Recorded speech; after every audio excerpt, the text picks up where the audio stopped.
Hello and welcome to our channel. In today's vlog we will take you to the beautiful Tatra Mountains in Poland. We are going to show you a couple of picturesque easy hikes and trails in the mountains, but we will also visit the best restaurants in Zakopane, eating tons of traditional Highlanders food, among others delicious pierogi. Make sure to stay tuned and don't forget to subscribe to our channel to keep up to date with our travels, as new vlog from Tenerife is coming soon. Good morning from Zakopane, the winter capital of Poland, where we decided to spend a couple of days to show you some of the best places to eat, take you on a few adventurous hikes, but first, as always, let me show you our beautiful apartment. It was already our second time in Góralska Tradycja, meaning the Highlanders residence, and we can fully recommend this accommodation. It is situated in Kościelisko near Zakopane, where we could enjoy the amazing views of the mountains from our bed as well as from our balcony. The apartment was very clean, modern, and the kitchen was very well equipped.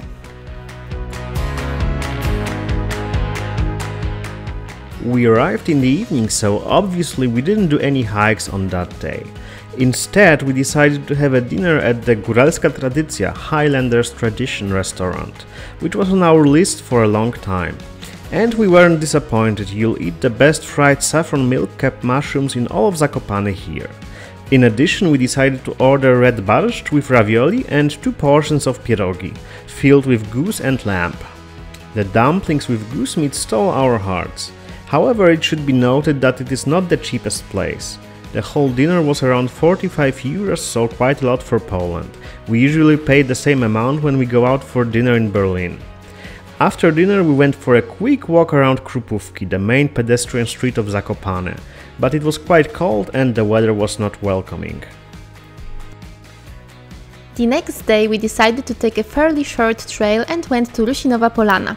This is a great hike also for families with children because it is quite flat and the whole route is only around 6.5 kilometers.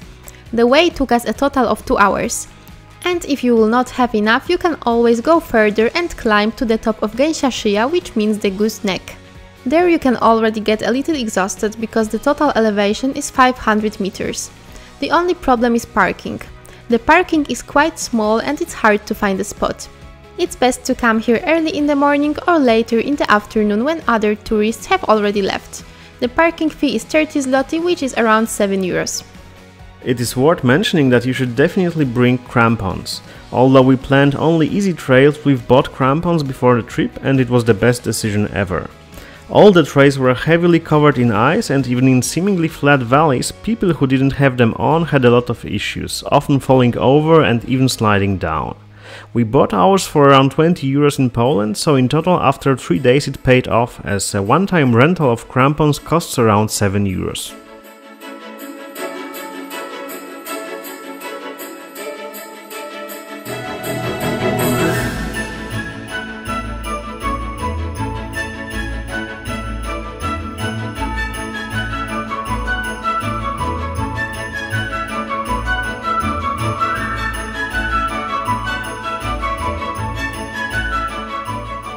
After the walk we went to the Czarci Jar restaurant, a must for those who like simple traditional homemade cuisine. We ordered red barszcz, black pudding, Highlanders potato pancakes with hot goulash and mutton roast with Silesian dumplings and beets. Everything was really tasty and the beetroot, which tasted exactly like my grandmother's, stole my heart. The next day we also planned a very easy route and wanted to go to the Strążyska Valley, and we ended up accidentally climbing the top of the Sarnia Skała, a slightly more challenging trail, especially in the winter. But maybe let's start from the beginning. The Strążyska Valley will be another suggestion of a cool, easy hike that you can do even with children. It is about 5 kilometers in total. The landscapes are quite diverse with some forests, a stream and amazing views, and at the end you will reach the SIKLAWICA waterfall. Along the way there is a tea house where you can also order some food.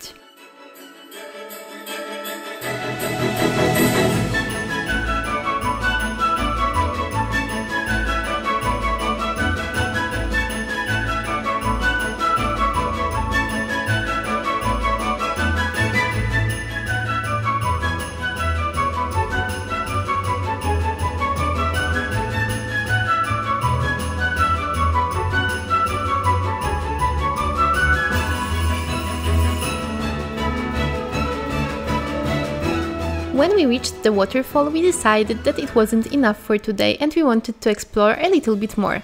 Maciek came up with an idea that we could make a loop from Strążyska Valley and go to Białego Valley. This way we could see two valleys in one day. However, he didn't notice that there is still around 500 meters of elevation gain between one valley and another. After climbing heavily uphill for an hour, we were a bit puzzled and tired, but on the other hand the views were getting better. The conditions were quite difficult, the whole route was heavily covered in ice and we passed maybe 10 people during the whole climb up. When we finally reached the Czerwona Przełęcz, the Red Pass, theoretically we could start going down already, to the Białego Valley.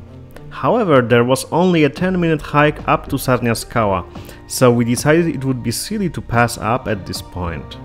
We climbed up and it was definitely worth it. Don't forget your crampons, because without them the descent will be almost impossible, as it is very steep and icy. Some people also supported themselves with trekking poles.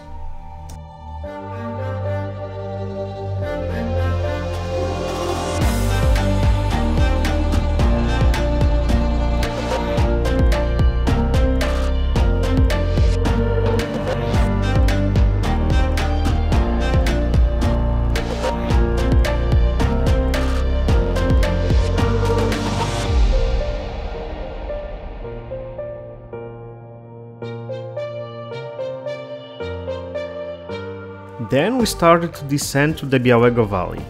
This is another very easy trail which is 2.5 kilometers one way and is quite picturesque as it runs along the stream. We covered the route in the blink of an eye as it was getting a bit dark, and at the end we turned off again to the Strążyska Valley where we left the car. The whole circuit was less than 12 kilometers and we highly recommend such a trip, because in one day you can really see a lot of Tatra's natural beauty.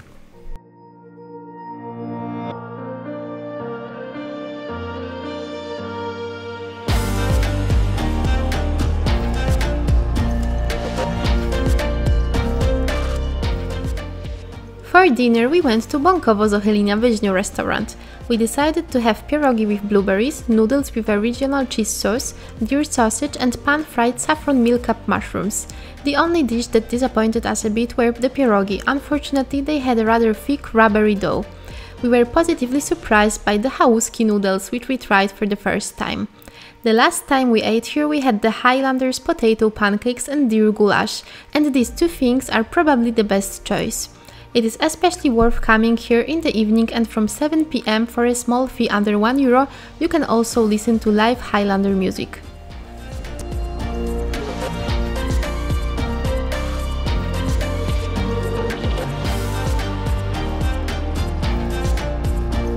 On our last day we decided to go to Hala Kondratowa.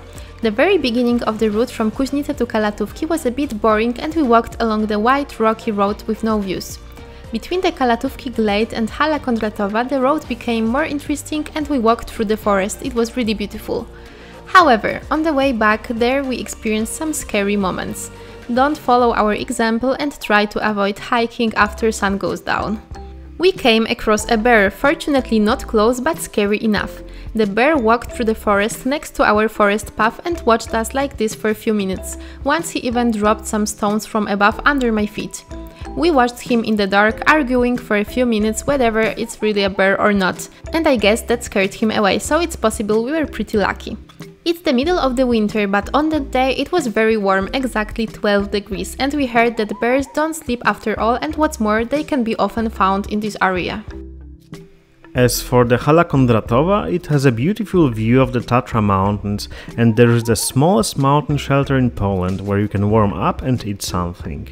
However, we've only had a bottle of water since we had completely different plans for the dinner, so let's now move down to Kuźnice.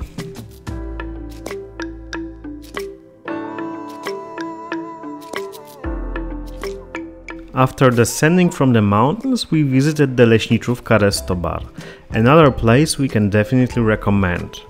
Leśniczówka surprised us very pleasantly with the prices. For a fresh trout with extras you will pay €9, for hunter's stew €5 and for pork schnitzel around €6. These prices in the Zakopane area are now a rarity. The food was also insane. We had a trout, hunter's stew, forester's soup and a delicious plum dumplings. Ada also had an Aperol Spritz to recover from our bear adventures. Remember that you will not be able to get to this restaurant directly by car. You will have to leave it near Kuźnica at one of the parking lots, which costs up to 9 euros, and then get to the restaurant by foot. It will be about 2 to 2.5 kilometers depending on which parking lot you choose. We hope you enjoyed our short trip to the mountains, and if so, make sure to leave a thumbs up as it makes a big difference for our small channel. Stay tuned and don't forget to subscribe to see our upcoming videos from other amazing destinations in Europe.